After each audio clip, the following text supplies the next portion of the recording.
বাংলাদেশ জাতীয়তাবাদী দল বিএনপির নেতাকর্মীদের অবস্থা হয়েছে এখন সেই রকম। একটা মজার গল্প কই আপনাদের সাথে।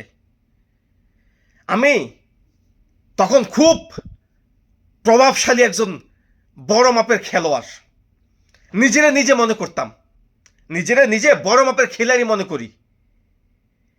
আমি আমার প্রতিপক্ষ যারা আছে আমি তাদেরকে এত বড় মাপের খেলোয়াড় মনে করি না।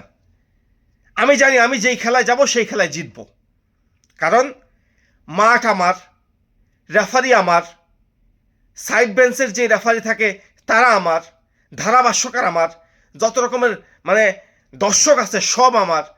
এই সব কিছু থাকার পরেও আমি একটা ম্যাচ খেলতে যাই দেখি ওই ম্যাচে আমি জিততে পারতাম না। তখন আমি চিন্তা করলাম, আমার বিদেশে একজন বন্ধু থাকে, তার সাথে পরামর্শ করলাম যে বন্ধু, মাঠের রেফারি আমার, তারপর হইতেছে মাঠ আমার, মাঠের যে দর্শক আছে সমস্ত কিছু আমার, সমস্ত আয়োজন আমি করছি, যে কোনো উপায়ে চুরি কইরা আমার জিতার সম্ভাবনা আছে। কিন্তু প্রতিপক্ষ যে পরিমাণ রান করছে, যে পরিমাণ তাদের স্কোর, সেই পরিমাণ রান স্কোর যত রকমের চুরি করি, যত রকমের বাটপারি করি, কোনোভাবেই আমার জিতা সম্ভব না। তা আমার বন্ধু আমার পরামর্শ দিল, সরাসরি বয়কট করো। এই তোমার মাঠের মধ্যে খেলায় ঝামেলা আছে কয়া বয়কট করে দাও। তুমি কও যে রেফারি ঘুষ খাইছে, তুমি কও যে দর্শক তোমার পক্ষে সাপোর্ট করতেছে না, তুমি কও মাঠের মধ্যে মাঠ উঁচা নিচা, হ্যাঁ মাঠ উঁচা নিচা, মাঠের মধ্যে তুমি দৌড়াইতে পারবা না, মাঠ লেভেল করে নাই। তুমি কও যেই রেফারি সাইড বেঞ্চে আছে তাদেরকে অন্য যারা তোমার বিরোধী আছে তারা ঘুষ খাওয়াইছে। যেই মাইক দিয়া যেই খেলা প্রচার হয়, ধারাভাষ্য দেওয়া হয়, তুমি কও যে সেই মাইকে ওই বিরোধী যারা খেলা অংশগ্রহণ করতে আসে তাদের কোনো একটা কোম্পানির মাইক। এইভাবে কয়া তুমি বর্জন করো। তা আমি ঠিক ওইভাবেই খেলাটারে বর্জন করে দিলাম আমার সেই বিদেশি বন্ধুর প্ররোচনায় পইরা।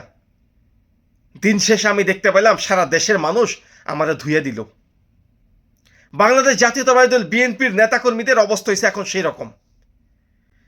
জাহাঙ্গীরনগর ইউনিভার্সিটিতে সব কিছু তাদের, ভিসি, প্রক্টর, নির্বাচন কমিশনার সব তাদের। নির্বাচনের আগের দিন তারা সেখানে ম্যানিপুলেট করার জন্য নেতাকর্মী, সেন্ট্রাল থেকে নেতাকর্মী গেল, কিভাবে কি হইব সব কিছু তারা করার পরেও যখন দেখলো যে মাঠে বল তাদের কাছে আসার সম্ভাবনা খুবই কম, তারা বয়কট করলো, বর্জন করলো। ভোট শেষ হওয়ার 1 ঘন্টা আগে তারা টের পাইছে তাদের ভরাডুবি হইব, তাই তারা বর্জন করলো।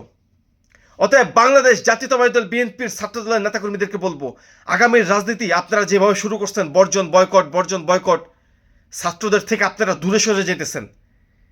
সুন্দর সুশীল রাজনীতি নিয়ে আপনারা ছাত্রদের কাছে যান, অবশ্যই ছাত্ররা আপনাদেরকে গ্রহণ করবে বলে আমার বিশ্বাস।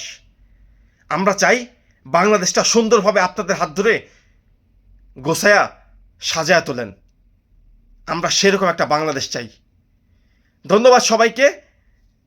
যারা এতক্ষণ আমার এই ভিডিওটা দেখছেন অবশ্যই সাবস্ক্রাইব করবেন, ফলো দিয়ে পাশে থাকবেন, আর বেল আইকনটা বাজায় রাখবেন যেন আমার ভিডিও সবার আগে আপনার কাছে পৌঁছায়। আমারও শুভকামনা রইল বাংলাদেশ জাতীয়তাবাদী দল বিএনপি এবং বাংলাদেশে যারা ছাত্রদেরকে নিয়ে রাজনীতি করতে চায়, ছাত্রবান্ধব রাজনীতি করতে চায়, তাদের জন্য। ভালো থাকবেন সবাই।